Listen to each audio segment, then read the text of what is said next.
Hi friends, ఈ మధ్య కాలంలో మనం గమనిస్తున్నాం పోలీసులు రాజకీయ నాయకుల అండతో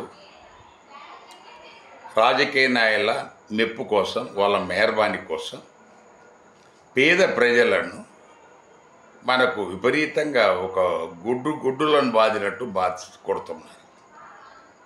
చాలా రకాలుగా హింసిస్తున్నారు. మనకు జగన్ గారి పరిపాలనలో మనకు తెలుగుదేశానికి సంబంధించిన వాళ్ళను హింసించారని, అందులో ముఖ్యంగా ఇప్పుడు ఆర్ఆర్ఆర్ రఘునాథ రామకృష్ణరాజు గారు ఎవరైతే ఇప్పుడు డిప్యూటీ స్పీకర్ ఉన్నారో ఆయన మీద పెద్ద ఎత్తున దాడి చేశారని ఇలాగ చాలా కేసులు వచ్చాయి. ఇప్పుడు చంద్రబాబు గారి కాలంలో మళ్ళా ఈ వైఎస్ఆర్సీపీకి సంబంధించి వాళ్ళ మీద హింసాత్మక సంఘటనలు, కొట్టటాలు ఇవి జరుగుతున్నాయి అనేది మనం చూస్తున్నాము. సో ఎవరైతే ఈ అధికారాన్ని అడ్డం పెట్టుకొని అరాచకాలకు పాల్పడి మన అసహ్యకరమైన మాటలు మాట్లాడారు, వాళ్ళ మీద చర్యలు తీసుకోవటం మనం ప్రజలు సమర్థిస్తారు. కానీ ఇది ఒక ఆనవాయితీగా వాళ్ళు మిమ్మల్ని మీరు ఇంకోరును ఇందులో రాజకీయ నాయకులు ఎవరు ఇందులో ఇబ్బందులకు పాల్గొరు. ఏదో అన్ఫార్చునేట్గా ఈ వంశీ అతను ఒకడు ఇప్పుడు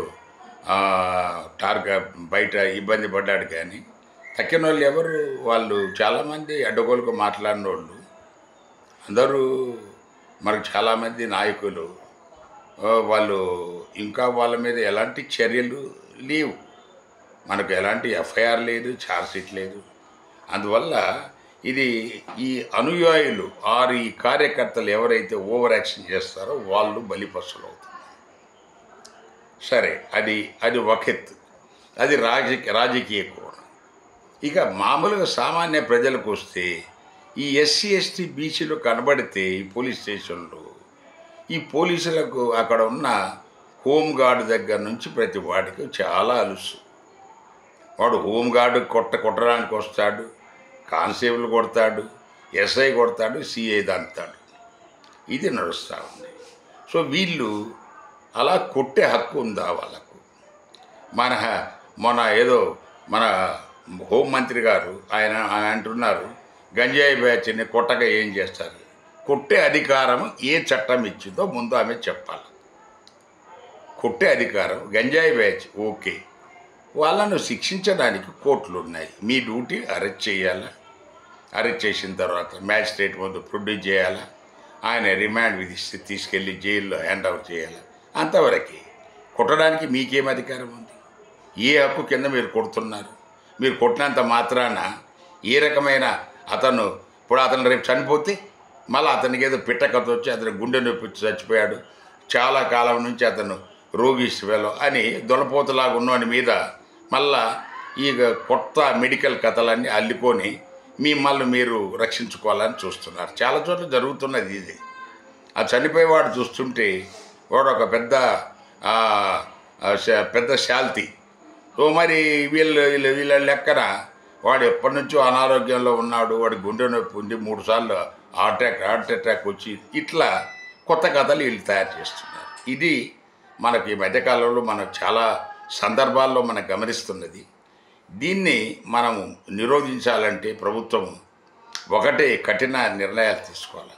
పోలీస్ స్టేషన్లో ఎవరైనా చనిపోవటం కానీ, ఒక వ్యక్తి వికలాంగుడు కావడం కానీ జరిగితే అక్కడున్న station house officer SHO or CI మన దగ్గర అతను బాధ్యులు చేయాలి. అతన్ని వెంటనే అతని ఉద్యోగం నుంచి తొలగించాలి, సస్పెండ్ చేయాలా, అతని మీద కేసు ఎఫ్ఐఆర్ రిజిస్టర్ చేయాలి. అలాగా మీరు బాధ్యులను చేస్తే తప్ప ఈ పేద ప్రజలకు న్యాయం జరగదు. ఎందుకంటే పేద ప్రజలంటే ప్రతి వాటికి అరుసు అయిపోయింది. అంటే గ్రామాలలో వాడు మాట్లాడితే వెలివేస్తానంటాడు, వీడు వెళ్ళి ఏదన్నా పోలీస్ స్టేషన్ కంప్లైంట్ ఇద్దామంటే వీడు కలిసి మళ్ళీ ఈయన్నే తంతారు. ఇవన్నీ నడుస్తున్నది చరిత్ర అందరికీ తెలిసిన విషయమే. నేనే కొత్తగా ఇందులో కల్పితం చేసింది కాదు. మనకు చాలా ఉన్నాయి ఇలాంటి సంఘటనలు. దీన్ని మనం నిరోధించాలంటే మనకు ఉన్న ఇది ప్రభుత్వము ఇందులో దీని గురించి ఈ కామన్ మ్యాన్కు మీరు న్యాయం చేయాలంటే పోలీసులను మీరు చట్టబద్ధమైన పరిమితి వరకే వాళ్ళు పనిచేసేలా నియంత్రించాలనేదే ఈ వీడియో ప్రధాన ఉద్దేశం.